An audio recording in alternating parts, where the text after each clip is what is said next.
Good morning. This week's study comes from Luke chapter 3, verses 1 to 6.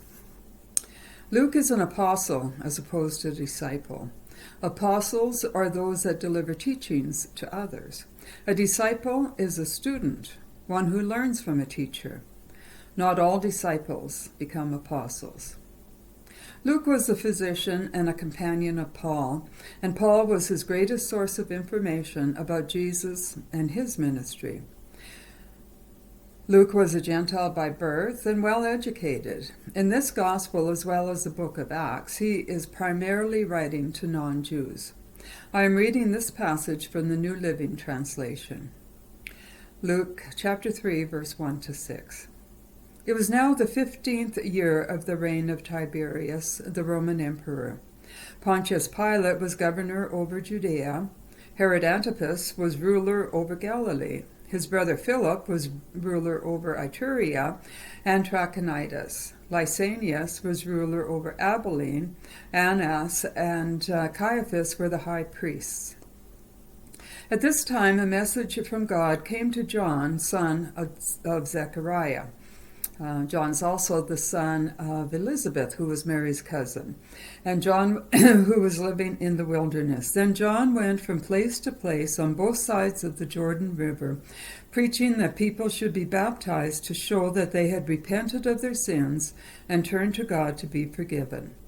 Isaiah had spoken of John when he said, "He is a voice shouting in the wilderness, 'Prepare the way for the Lord's coming. Clear the road for him. The valleys will be filled, and the mountains and hills made level. The curves will be straightened, and the rough places made smooth. And then all people will see the salvation sent from God.'" Now, since Luke is writing to non-Jews and was probably writing from outside of Palestine, he puts people and places into context. Here is a cast of characters who shaped this event. Pontius Pilate was governor over Judea. Herod was ruler over Galilee. John is a cousin to Jesus, and John was anointed by the Holy Spirit before he was even born. Elizabeth is the elder relative, possibly a cousin, to Mary, and Elizabeth was married to Zechariah. Elizabeth experienced a miraculous conception, and that was by virtue of her age.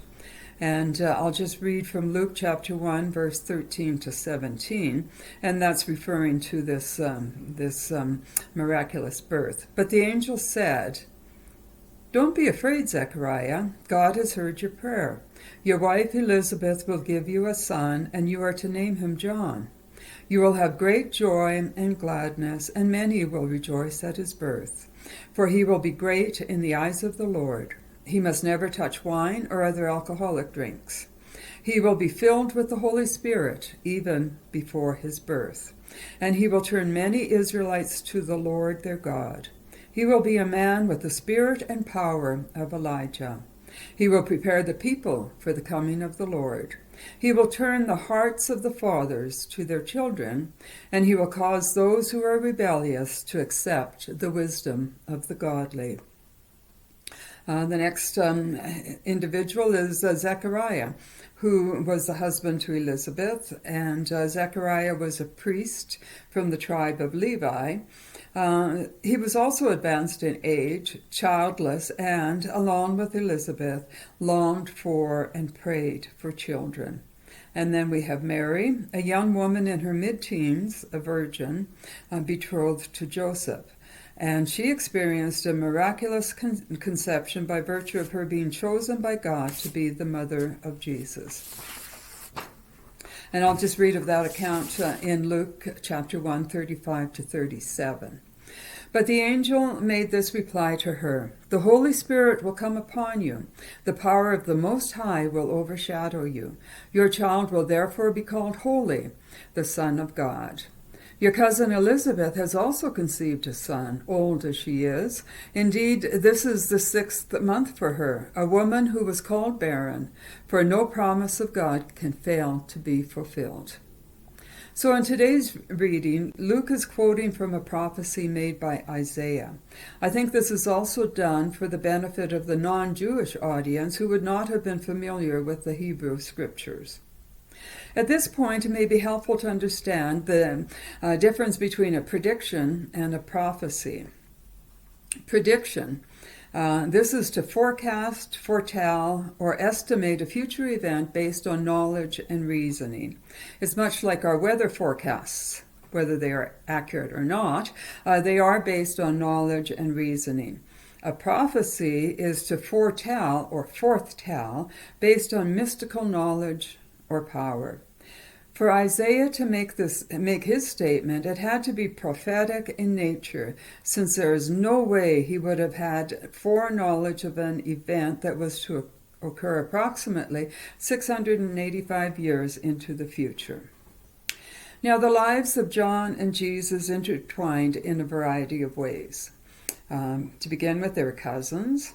Both were miraculous births. Jesus, a virgin birth of a young teenager. John, a birth of a senior who was beyond her childbearing days.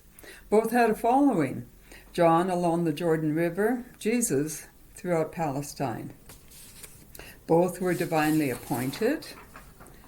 Both died a violent death at the hands of Roman authorities, neither of whom were entirely on side with the executions. John by order of Herod Antipas, and Jesus by order of Pontius Pilate. And Isaiah prophesied regarding both and the roles that they would play. The thing that they do not both do, or did not both do, was to baptize. John baptized, Jesus did not. So John was anointed by the Holy Spirit to prepare the way for the Lord, who was known first to him as his cousin. So let us go forth today and make our own preparations for the celebration of the birth of the one who prepares the way for us to enter the heavenly kingdom. Have a great week.